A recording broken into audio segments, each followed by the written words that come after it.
open doors na ni Lord.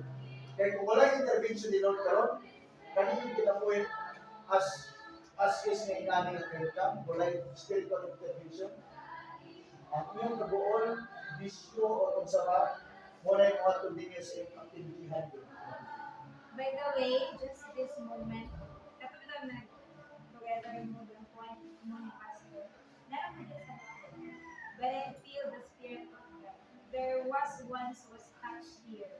I know, you cannot say nga ikaw na feeling. I know nga feeling.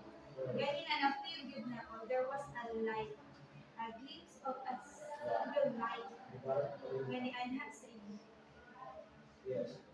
Promise, nakapalito. Ay, sa inyo nga kita. Dili na makita ka. But then, ay kasi sa inyo.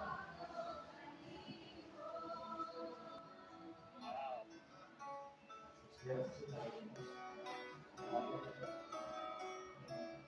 Right.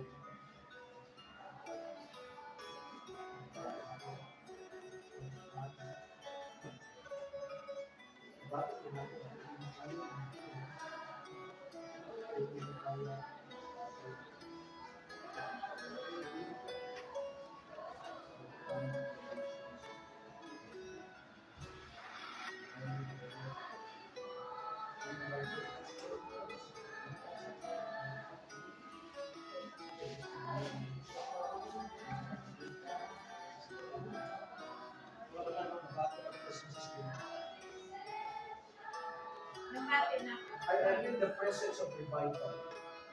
I feel the presence of revival. Morning pa lang na mag-produce ka sa klase.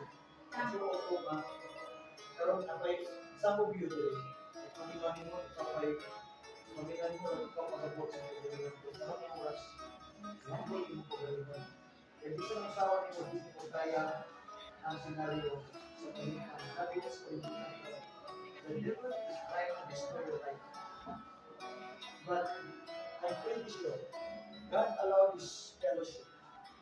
We will be having a Bible study because God is intervening your life. Nag-intervene si Lord by giving His word. Kung wala lang solution, it's only the word. Amen? Sama niya ang ilang aksidente. Sa naman tayo, mahimong ko yung pwede sa pinakulog. Galing siya, when the Lord will be serving. So we bow our heads. Before we close, before we eat, so we bow our heads. Come on. Pagkampo ko, ablay yung baba. Ablay yung baba. Tignan si Lord, magpagamit ko nito. Tignan si Lord, magpagamit ko nito. Bisan mo ako kabalo karon kung saan. But just simply declare it by faith. God will open up the doors of heaven. Ang Diyos mag-ministry nito karon.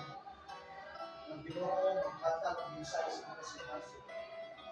Tutugan ka, biyangan ka sa mga. Come on, open your mouth. Speak to God. Lord, biyahin ko. Tabangin ko. Ikaw karon ang kanino instrumento sa Ginoo.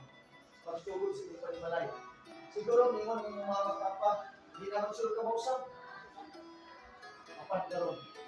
Mawag panahon. Ang kakao, kausapan, magsugod sa iyong pagkakalina. Amen? Magsugod sa iyong pagkakalina. Regardless din sa kung saan ka na-denomination nila, it doesn't matter. Maghati at ikaw sa personal na dedication ng pagkakalina. Hallelujah. Erika, ikampo ang inyong kasakit ng sulti.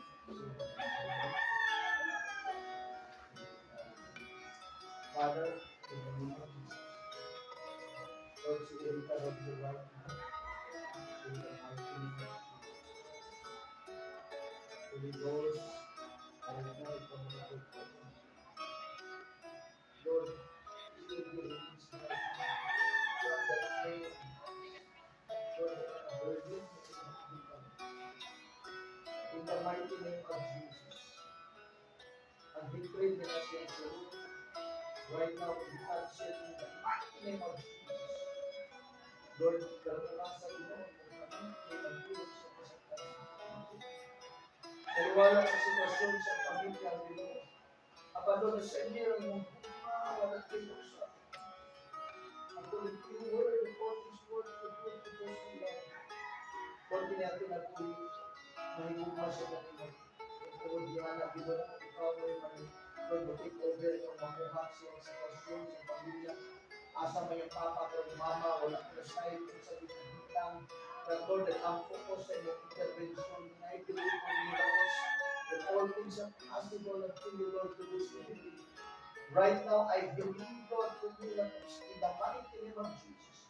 We bless, Lord, si Erika, karong Ginoo, upaya niya kasintas, si Ginoo, in the mighty name of Jesus.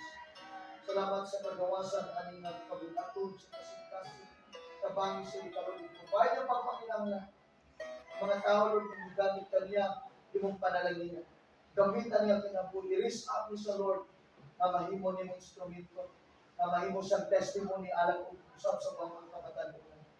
Lord, akong i-bless ko si Erika in the mighty name of Jesus. Peace and joy in the Holy Ghost magkakabot mo sa kasintas. Thank you, Lord Jesus. Thank you, Lord Jesus. Ang gusto kong open first mga salamat sa mga Soy, daron ko Lord, akong gi-look karon sa soy, daron ko at ma'am. Wala ko na side ang pinaka-specific details I can help. But right now, Father, let's put your hands towards you, Lord. Maasa sa karon, but Lord, you're giving us in the mighty name of Jesus that everything will be well. Everything will be restored in the name of Jesus. In the spirit of sickness and infirmities, kanas and lawas karon sa may findings sa doktor. Right now, Lord, ma-destroy, ma-cancel o mahanaw in the mighty name of Jesus. Bisan mga tambal niyang itik, Lord, dili kini maka-epekto sa lawas, bisan sa system sa lawas, sa kanapugan sa lawas, walay mga adverse effect, Lord, in the mighty name of Jesus. Lord, I will be blessed karon pamilya ni Ma'am, yung anak, Lord, sa kabila, yung anak, Jesus, you right now, Father, from the top of his head up to the sole of his feet, Lord, he will be covered by the blood of the Lamb, that no weapon shall form against him shall prosper. He will be protected, covered by the blood. Lord, your angels of assignment, pag-take church yan pinaguwi, walay mag-among-among niya na Espiritus Balatian. Lord, tini nga pamilya yung i-preserve, yung tabangan, yung punon, pananahilan, ipumay ng trabaho Panginoon, isa ng banan ni Ma'am Lord. Salamat pag-agbungkus ka kanunay nila sa mungkuman. Ang kalinaw, kalipay, kanunay nila ma-enjoy, mabatunad sa ilang tibok pangmalangit. Lord, salamat sa kalapusan, hindi nga komunitaron, salamat sa mga kamatanunan, salamat sa mga pag-refresh, salamat sa passing, na yung may comfort, yung may puno sa kalipay. Salamat sa mong pulo. Lord, you deserve all the glory and honor, power and praises in the name of the Father and of the Son and of His Holy Spirit. In the mighty name of Jesus Christ, everybody will say amen and amen. Good morning. Bye-bye. Good day!